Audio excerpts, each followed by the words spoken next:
মাইলস্টোনে বিমান বাহিনীর প্রশিক্ষণ বিমান বিধ্বস্তের ঘটনায় দগ্ধদের বিষয়ে জাতীয় বার্ন ও প্লাস্টিক সার্জারি ইনস্টিটিউটে ব্রিফিং হয়েছে।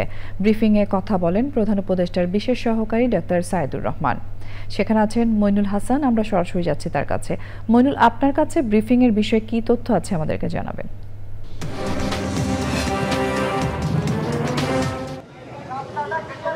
যে আমি এখন দাঁড়িয়ে আছি জাতীয় বাহিনীর হাসপাতালের সাথে। আপনারা জানেন যে সকাল 6 মিনিটে মাইলস্টোন স্কুল যে কলেজটি আছে সেখানে কিন্তু একটা প্রশিক্ষণ বিমান বিধ্বস্ত হয়। সেই বিধ্বস্তের ঘটনায় কিন্তু মূলত যারা অগ্নিদগ্ধ হয়েছে শিক্ষার্থী তাদেরকে বিভিন্ন 7টি হাসপাতালে নিয়ে আসা হয়। 7টি হাসপাতালের ভিতরে কিন্তু জাতীয় বাহিনীর হাসপাতালটি অনেক বড়।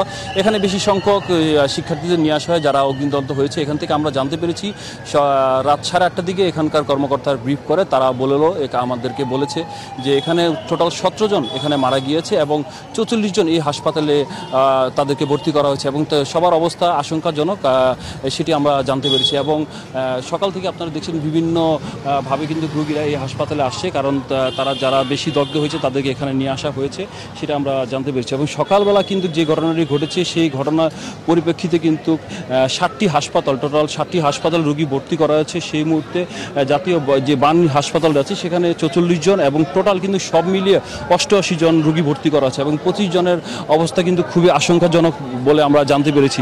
এবং এখানকার যে ডাক্তার সে নিশ্চিত করেছে কর্তৃপক্ষ প্রশাসন থেকে যে এখানকার 17 জন এখানে মারা গিয়েছে এবং 7 জনকে এখনও শনাক্ত করা সম্ভব হয়নি। যে 17 জন মারা গিয়েছে তাদের ভিতরে 7 জনকে এখনও শনাক্ত করা সম্ভব হয়নি।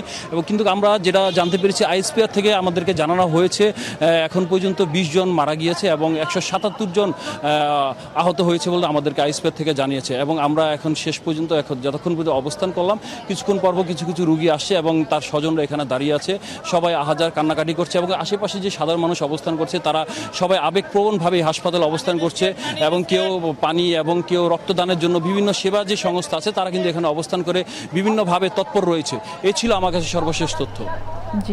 বান্ডেল থাকলে প্রতি সেনমানিতে টাকা বাঁচবে। বিকাশ সেনমানি বান্ডেল কিনে জিতুন প্রতি লেনদেনে।